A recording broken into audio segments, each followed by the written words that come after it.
Hello, and welcome to today's episode of Saddest Night Out. My name is Roy, and I'm the host of this daily podcast, and it's primarily about music and creative culture in London. Although today's episode, or one of today's episodes I should say, is a little bit different from that, because this is part of a new series that I call A Personal History. This is when I talk about some of the artists that I have found very influential and tell you about my history with that artist. And it feels only fitting to start with The Strokes.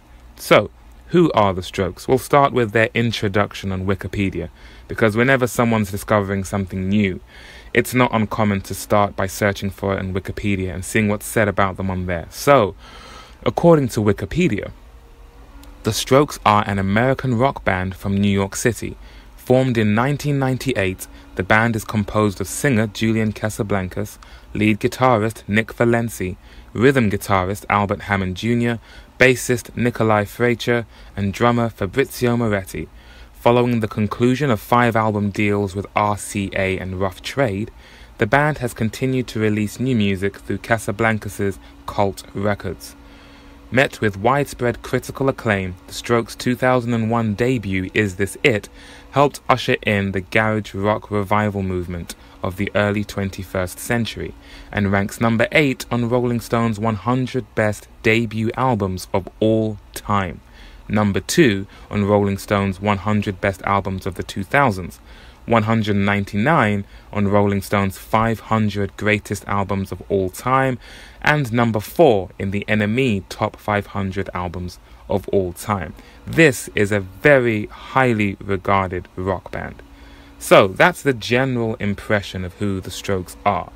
Let me tell you about how I discovered them. So I was loosely aware of The Strokes. I was all of 12 years old when their debut came out, so I wasn't really hip to the scene, if you will. I wasn't paying that much attention. I was still very much in the age of just watching whatever music was on TV, whether it was The Box, music television, You Control. That was a music TV channel where you could, I think, either call or text in and give a 3-digit number, because there were, I guess, 999 or maybe 1,000 music videos. Each had a 3-digit code. So if you texted that number in or called and gave that number, you would essentially request that music video, and at some point it would get played. So I was watching The Box, maybe MTV.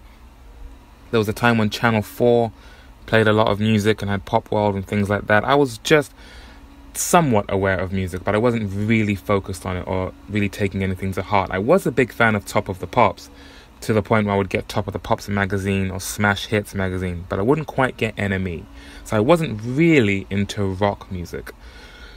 For me, I was maybe aware of their music videos. One of their earliest music videos is for a song called Hard to Explain, and it starts with a montage of cars in different pop culture moments. So it might be cars from video games, cars from old movies, cars from old TV shows. Then eventually you see the band, and then you see a lot of other stock footage as well. They had, from the outset, you could tell there was a strong aesthetic to appear as though they are a band from the past and also from the future at the same time.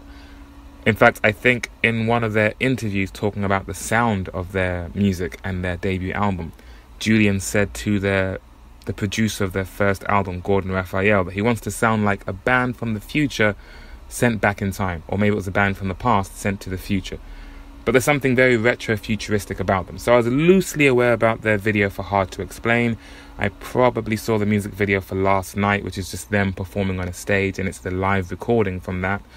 And I know I saw the video for 1251, which is where they look like they're from the movie Tron. It looks very cool.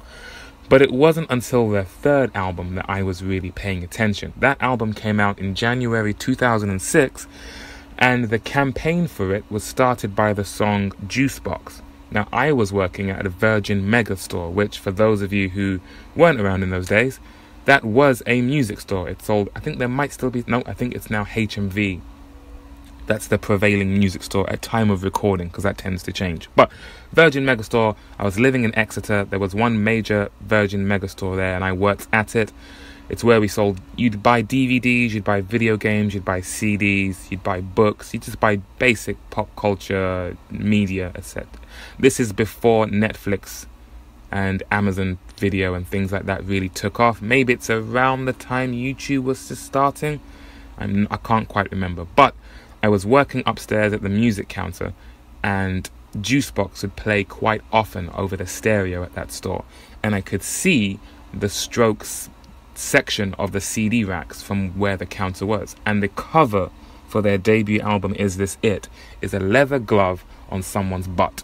Now, as a 2006, so I am about 16, 17, maybe 17, turning 18 years old.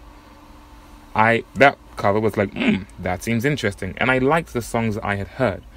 So my real entry point to them was First Impressions of Earth, and I thought it was cool. I thought Juicebox and You Only Live Twice were really cool songs. I quite enjoyed the album, but I still wasn't quite taking anything to heart at that point. It wasn't until I joined my first band. Actually, I'm getting all mixed up with my timeline, because I think I joined my first band before I got into Strokes, but I can't quite remember. Probably should have thought about this before I pressed record, but that's how we do things here on Saddest Night Out. Either way, when I was in a band, the guitarist in that band had this pedal where you could play something and loop it. It wasn't one of those really intricate loop pedals where you can loop about 6, 7, 8, 9 infinite number of things. This was fairly rudimentary. You could play something for about 16 beats, and then it would loop that, and you could play something over it. Our rhythm guitarist had one of those pedals. I thought that seemed cool because I had started making music, so I got the exact same pedal, and I still have it to this day. It is a Korg Toneworks pedal. I can't remember the exact model, but it's lasted me quite a while. It's coming up to 15 years that I've had it now, and it's still going strong, touch wood. I was really influenced by how the Strokes made rock music seem like pop music. Now let me try and explain a bit more what I mean when I say that. When I was younger than working at that record store, I was very loosely interested in most music. I was happy to listen to whatever was on Radio 1, which is a national radio station here in the UK, part of the BBC, which if you just search British Broadcasting Corporation, you'll see it's kind of a big deal. So I'd listen to Radio 1, I'd watch whatever music was on TV. I was a passive fan of most music. And when you're a passive fan of most music, it tends to be pop music that fills your view, whether it's Britney Spears, NSYNC, Backstreet Boys. Trying to think a little later, maybe things done by the Neptunes, because there was a time when the charts were just filled by productions by the Neptunes or Timbaland. So I wasn't a hardcore fan. I wasn't out buying albums by all of these artists. I just enjoyed seeing their music on TV or hearing it on the radio. I wasn't that interested in bands. And the Strokes, I feel as though they reminded everyone that there was a time when rock bands were the pop music of the day. Back in the days of the Rolling Stones and the Beatles, they were rock bands, but they were like what One Direction are now at the time of recording this. But that on steroids. Like, they were the birth of what One Direction are probably one of the most recent iterations of that, but the Beatles were the birth of that type of fanaticism, or at least around the time of the birth of that type of fanaticism. Fast forward to the 2000s, at least for me, rock music felt like music you had to study. That was music for people who were quote-unquote interested in real music. You know, the pop music, the Christina Aguileras, the Ushers, that was pop. That was just fodder. That wasn't real music. Oasis, Coldplay, that was real music. And I was vaguely interested in that as well, but not too much. But the Strokes, they ignited that idea of cool with guitars for me. This is very much a personal history. And I really liked how they put songs together. I liked that I could listen to that album. I eventually did go back and listen to Is This It? And really fell in love with it. Still very much in love with it to this day. But one thing I really, really liked about the Strokes is that, one, you can hear them playing their songs. There's a lot of music today where I really enjoy it, but I can't pick out who is playing what. Whereas with the Strokes, you can make out that Nick Valencia is playing guitar in your left ear and Albert's on your right ear. You can hear that Albert's playing the solo in Last Night. you can hear the plectrums hitting the strings. You can hear the drum kit in the room. It feels like a group of people in a room making music, which sounds cool in itself, but what I particularly like about that is that it inspires me to want to pick up an instrument, learn how to play it, and start making music myself. When I hear some of the music today, I enjoy it, but it doesn't leave me feeling, oh, I want to do that. It feels like there's a distance there. Even with a lot of bands today, there will be the band on stage, and then there'll be some extra members in the shadows in the background. Or there'll be a backing track just to try and replicate what's on the record. But with the Strokes, I like that what you saw is what you got, and it was those 5 people making music with the instruments they had in their hands. There was just something tangible about it. That's probably been the most lasting impression that they've had on me. But what I also liked is that what the music they made sounded like pop songs. It didn't sound like, at the time I wasn't too big of a fan of Radiohead yet. That grew on me eventually. But a lot of rock music felt like real chin-stroking, I can appreciate it music. Whereas the Strokes, you hear a song like Someday, and you don't need to appreciate that song. As soon as you hear it, it sounds as sugary and catchy as any other pop music. There was a time when I first joined Instagram, before I started posting pictures, I would only post stories. Stories are pictures and videos that disappear after a day. It's as if the photos on Instagram are forever up there. They're part of your profile. But the Instagram stories section, it's almost as if it's your TV channel, and it's a bit disposable. So you post something up on Saturday, and by Sunday evening it's gone. So people who are watching you here and now can see what you're up to right now. When I first started posting stories on Instagram, I was also posting on the Reddit page for the Strokes. Reddit is a massive message board, essentially, and they have separate message boards for different subjects, and of course there's one for the Strokes. And on there I posted how the melodies that Julian sings on his debut album, and most of their songs just in general, sound like they could be jingles for products on commercials, on adverts. For instance, the vocal melody for Someday is, in many ways they'll miss the good old days, someday, someday. And I said something like, when I go out and want to feel real nice, I use Just Bright, or something silly like that. But that's how catchy and memorable those melodies are. You could use them to sell products. And that's true for all of the songs on that debut album. There weren't any 8-minute long songs with this solo and then that solo and an instrumental section and key change and different chord sequences and all that. It didn't feel unnecessarily intellectual. It felt like it was straight to the heart, straight to the hips, just you could start tapping your toe and clicking your fingers straight away. And that, when you're at that impressionable age where you're more likely to gravitate towards that which sounds chirpy and fun. Because I find most people who are into, I don't know, television or the Velvet Underground, bands who are both influences on the Strokes apparently. Not so much television actually, but they sound similar to television. But a lot of people who are into quote-unquote cool music tend to have a sibling, or they live near a record store. They had someone influence them to get into that music. And I had that too. And I'll get into that on another one of these personal history episodes. But with the Strokes, I didn't feel like I needed that introduction. I didn't need that tour guide to tell me this is why they're good, because they reference X and Y and Z. They just sounded good. So we have the fact that their music sounded tangible, which made me want to pick up a guitar and start playing, and it sounded catchy.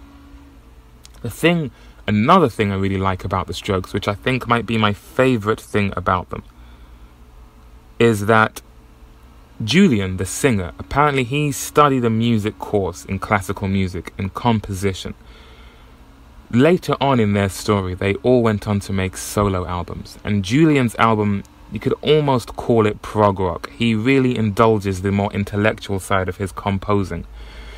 But on their debut album, at least on their first 2 albums in my opinion, you can tell that he's thinking a bit deeper as far as composition is concerned. But he has to funnel it through the most rudimentary setup, which is 2 guitars, a bass guitar, drums, and his voice. There are no overdubs, there's no secret synths or extra secret instruments used. It's just, or at least as far as the production sounds, it feels as though it's just them. So he's still trying to utilize his intricate technical skills. That wasn't the sentence I wanted to use. Let's try that again. He's still trying to employ what he's learned as far as composing is concerned, but he has to put it through the caveman ensemble of the two guitars, bass and drums. And the best illustration of this for me is on the song Hard to Explain, because that song, there is a lead guitar line that goes da da da da da da da da da da.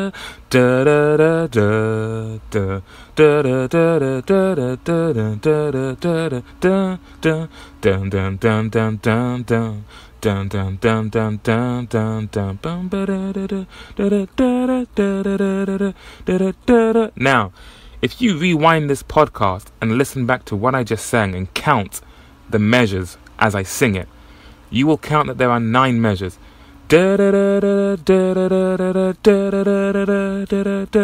That's 2. So it's 1, 2, 3, 4.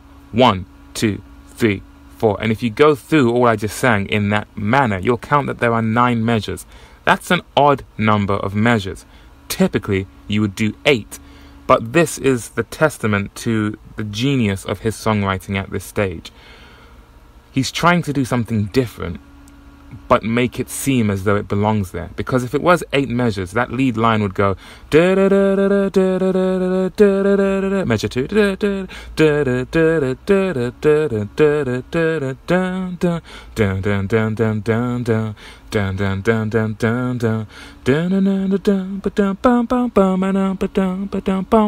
that's 8 measures. By the way, those last 2 measures, that's actually played on the bass guitar, not the lead guitar. But it's the da-da-da-da-da that it should feel wrong, because it's now 9 measures instead of 8. It's an extra measure shoved in there. But it would feel more wrong without it. Similarly, the bass guitar and the rhythm guitar, they are playing the same chord. So the rhythm guitar is playing the chord and the bass guitar is playing the root note. But on that da-da-da-da-da, they split up. The rhythm guitar plays a C and the bass guitar plays a G. So all the other chords, they're playing the same thing. There's this cohesiveness to it. They're moving as a unit. And then in that one measure that feels extra, they split up. And it builds a sense of anticipation, because it's da-na-na-na-na-da-da-da-da, because they meet together on the D. Yeah, we're getting a little bit technical here. I didn't know it would get to this point, but hey, let's go with it. And it is, for me, it's thrilling.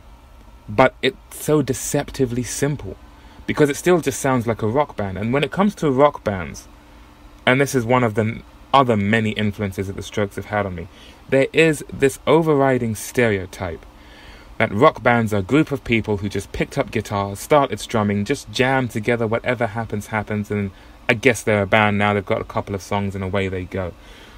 There seems to be this air when it comes to bands that you don't want to try to be a band. It's almost as if you are a band by accident. There's a strong atmosphere of shrugging of shoulders and, oh yeah, I guess we're a band, or whatever. And sometimes the music sounds like that too. You can tell it's been written by just jamming together, because it's very predictable and gets a bit dull. There are a lot of bands I've seen at shows in London who very much sound like it's more fun to be on the stage playing with them than to be in the audience watching. They're having fun jamming together, but I am bored as a spectator. I don't get that impression with the Strokes. And in this early stage, it's well known that Julian was the composer. He wrote all of the parts and then the band performed it. And in my opinion, actually I'll get to that point. I'll use that to... No, I'll say no. Sorry, I didn't mean to start backing and forthing. I've recorded, 15 minutes now? I'm not going back and starting again, so we're rolling with it, people. Stay with me. I feel as though the Strokes were... My favourite season of the Strokes is when Julian was the conductor of that orchestra that is Nick, Albert, Nikolai and Fabrizio. And I didn't even get to the fact that in Hard to Explain there's a pause. He says at some point, I think in the end of the first chorus is, "This place, the joke is on you, this place is a zoo, you're right, it's true." And there's a pause for 2, 3, 4, 5, 6, 7, 8, for 3, 4, 5, for 7 beats. There's silence. And then the band comes back in together. Da, da, da, da, da, da, da, da. And again, it's just thrilling. It's exciting. It's like a movie trailer.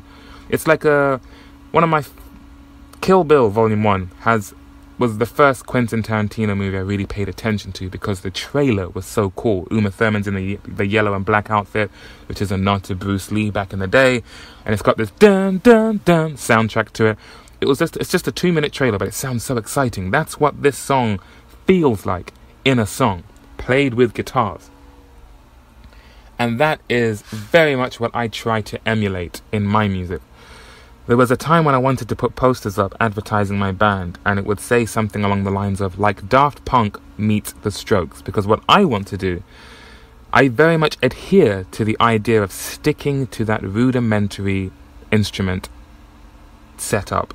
Drum kit, 2 guitars, a bass guitar, and my voice. Nothing more, nothing less. Maybe something less, maybe a piano at some point, but no overdubbed guitars, no extra synths, no extra backing vocals, nothing extra. Because for me, if I start dipping my toe in that pool, I will never get around to finishing anything because there are endless options to choose from.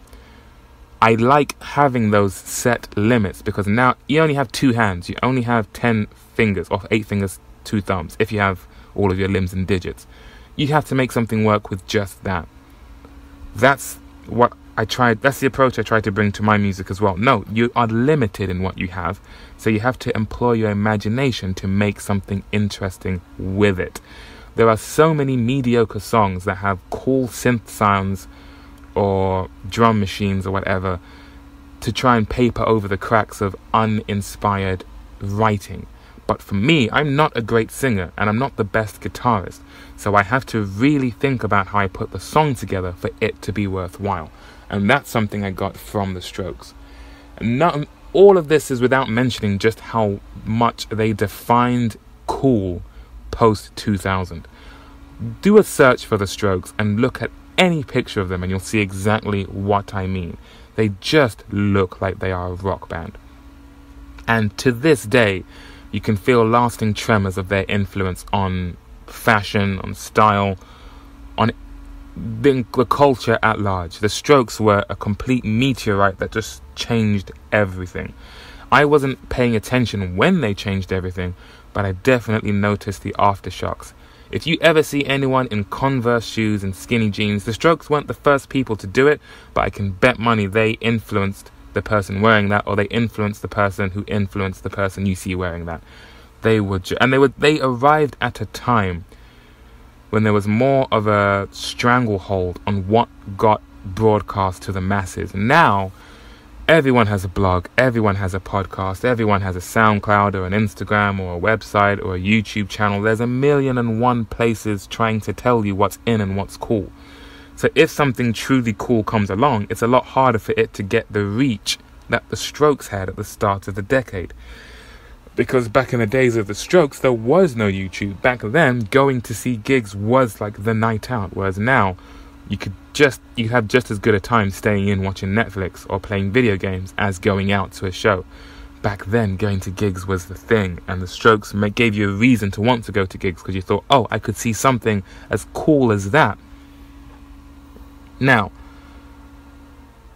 since then, a lot has been said about their debut. I mentioned in that Wikipedia article how their debut album is number 8 on Rolling Stone's 100 Best Debut Albums of All Time. It's number 4 in NME's Top 500 Albums of All Time. It was a big deal, to put it lightly. Since then, I am one of those fans who feels they've continued to bring out great material, but I am particularly beholden to that early stage. Since then, there's all types of talk about what's gone on within the band. After those initial 3 albums, they have released to date. The first release was the Modern Age EP, which was a demo they recorded to get some more shows. It led to them getting signed and was the spark that started everything. Is This It is the debut from 2001. Room on Fire came out 2003. First Impressions of Earth 2006. Angles 2011, because there was a 5-year gap between albums. Come Down Machine, I think 2013. Let's have a quick scroll down. Come Down Machine. Goodness, just tell me when it came out. 2013, and then Future Past Present EP came out 2016. So, 5 albums: Is This It, Room on Fire, First Impressions of Earth, Angles, and Come Down Machine. 2 EPs at the start, it was The Modern Age. The most recent is Future Present Past. They've recently played some shows this year, 2009, and they played a new song, The Adults Are Talking, so it's looking as though there is new music on the horizon. There have been different quarrels going on within the band, at least as far as the press have said. I can't recommend enough reading the book Meet Me in the Bathroom by Lizzy Goodman, because it is a fantastic illustration of what it was like to be in that band during that early stage when all of the hype was there. Since then, there's been many bands who have followed a similar path of having massive hype around them in the early stages. In fact, directly after them, you had Interpol, Yeah Yeah Yeahs. A little further down the line, there was LCD Soundsystem. Even further down the line, there was Vampire Weekend. Right now, if I'm being honest, the band The 1975 feel like the most recent iteration of what happened with the Strokes. Just a lot of hype and excitement around the idea of the band, and then the music delivering on that excitement. There was a there was a 5-year hiatus between First Impressions of Earth and Angles, and the book Meet Me in the Bathroom goes into that as well. This episode, this rant of mine, I guess, isn't so much about the gossip that happened around the band, but more how that band affected me. With each consequent album, I haven't loved them. It's less about that intrinsic love that I had for the debut, and it's more about appreciating what they're going for. Maybe it's because I'm getting older and it's harder for me to love anything that way anymore. I don't know I can't really speak to some authoritative comment on the quality of their music from then on, because art is so subjective. You like what you like, etc., etc. I could only speak for myself. I really enjoyed their most recent album, Come Down Machine. As I mentioned in that intro from the Wikipedia article, it was the last album on their deal with RCA and Rough Trade record labels. And if you look at the album artwork, the artwork for Come Down Machine feels like a reflection of what they did with Is This It. On the artwork for Is This It, there are full-face pictures of each member of the band, as well as their producer and their guitar tech. On Come Down Machine, there are similar images, but with a red background, and it's them in silhouette rather than their actual faces. It feels as though they're turning out the lights and leaving the room, or leaving the place where that came from, and will be starting a new era. I believe in their more recent releases, rather than Julian writing everything, it's more democratic. I think they all went out and did solo stuff so they could flex those creative muscles that maybe they felt weren't being flexed while they were together. If Julian was the overriding dictator, feels like a strong word, maybe supervisor for what would be in the finished product, maybe you as the drummer had ideas that you felt you couldn't express in the band, so you pursued a solo project. And I appreciate what they've gone for in the more recent stuff, but there's a part of me that, as I said earlier, I think this orchestra was at its best, in my opinion. I liked it the most when Julian was at the helm, but even Julian's solo music has taken a very different tact. I mentioned how at the start of their recording career, it feels as though Julian still had all of those out there, in quote marks, out there ideas musically, but he had to funnel them through the band instrumentation and still arrive at something that sounded somewhat pop. With his solo work, it sounds like he can really indulge in the more out there sounds and musical ideas. He's not chained to trying to keep it to 2 guitars, bass and drums. He's not trying to keep it as a conventional pop song. He's going where his imagination wants to go. Meanwhile, Albert Hammond Jr., he was the first to release some solo material. And his solo material actually sounds the most like the Strokes, even though it's him writing it rather than Julian. But yeah, I am just particularly beholden to their earlier material, and it's the approach that I sense from that earlier material that has most informed my writing. So when I got that loop pedal I mentioned about 5 hours ago, I've been here a while, thank you if you're still listening. When I got that loop pedal, my style of writing was greatly influenced by the Strokes. I'd play a riff, loop that riff, and then play the different chord. The bass line would be the chord structure underneath, and I'd start building from there. When I joined my first band, I went from just singing the lyrics to writing my own lyrics, to writing odd parts, to writing songs, to coming up with whole EPs, albums, and the whole discography essentially.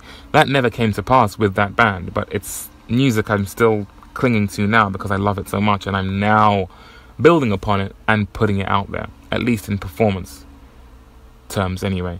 I'll get to the recording side. But the influence, the shadow of the Strokes looms very large over what it is I do. The Arctic Monkeys were another massive influence, particularly with the guitarist in that early band, Felix. But they might get their own episode as well. In fact, the most recent Arctic Monkeys album, Tranquility Base Hotel and Casino, the first line of the album is, "I just wanted to be one of the Strokes." Arguably, the Arctic Monkeys were the biggest band to pick up where the Strokes left off and take it the furthest. Their album AM, which I think was also their 5th album, they've now released a 6th. So they started after the Strokes, but I think they've overtaken the Strokes in how many albums they've released. They've gone on to... the Strokes always felt like something of a shoulda, woulda, coulda. They're great in their own way, and they talk about how they never expected to be the biggest band. They wanted to be the coolest, somewhat underground band. Arctic Monkeys feel like they went on to be the biggest band. One of the most interesting things about this book, Meet Me in the Bathroom, is how the Strokes had a very noticeable influence in a lot of the bands that got big in the 2000s. But some of those bands, like Kings of Leon, like The Killers, like Arctic Monkeys, went on to headline Glastonbury, went on to, in some cases, win Grammy Awards, and really, do big, noticeable things, become household names. The Strokes didn't. They are still the most revered, I'd argue, among those in the know. But to date, they've never headlined Glastonbury. They've never quite climbed up to the highest pedestal in that regard. Although I do believe Julian Casablancas is a Grammy Award winner because he works on the album Random Access Memories by Daft Punk, and I'll talk more about them later. I mentioned how earlier I wanted to advertise my current band, Loads of Japanese Band, as like Daft Punk meets the Strokes, and then the Strokes went and worked with Daft Punk when Julian sang on a song by Daft Punk. What can you say? I don't know where I was going with that thought. So the Strokes are one of the landmark bands, landmark artists, landmark movements for me in this century. For me, there are 3 artists that form, to some degree, the primary colours of my musical influences. They are the Strokes, Kanye West, and Daft Punk. So look forward to, if I decide to post this, I will go on to post episodes about Daft Punk and Kanye West in the future as well. I still love the Strokes. I will always love the Strokes because they're such a fascinating band. They're at that stage now where no matter what they do, I will be interested because I have the utmost respect for them. And those first 2 albums in particular, all of their music, but particularly those first 2 albums, will always be near and dear to my heart. I've been doing a bunch of clearing out recently, but one thing I haven't thrown away is an issue of The Enemy magazine, back when it was still a magazine, and it's celebrating the 10-year anniversary of that first album, Is This It? The Strokes were the only band, the only musicians where I owned all of their albums in a physical manner. Not anymore because I don't have future, present, past in a physical copy, but all of their other I don't have the EPs, but I still have all of their albums. They're the only band where I have all of their albums on CD, as well as, Spotify, etc.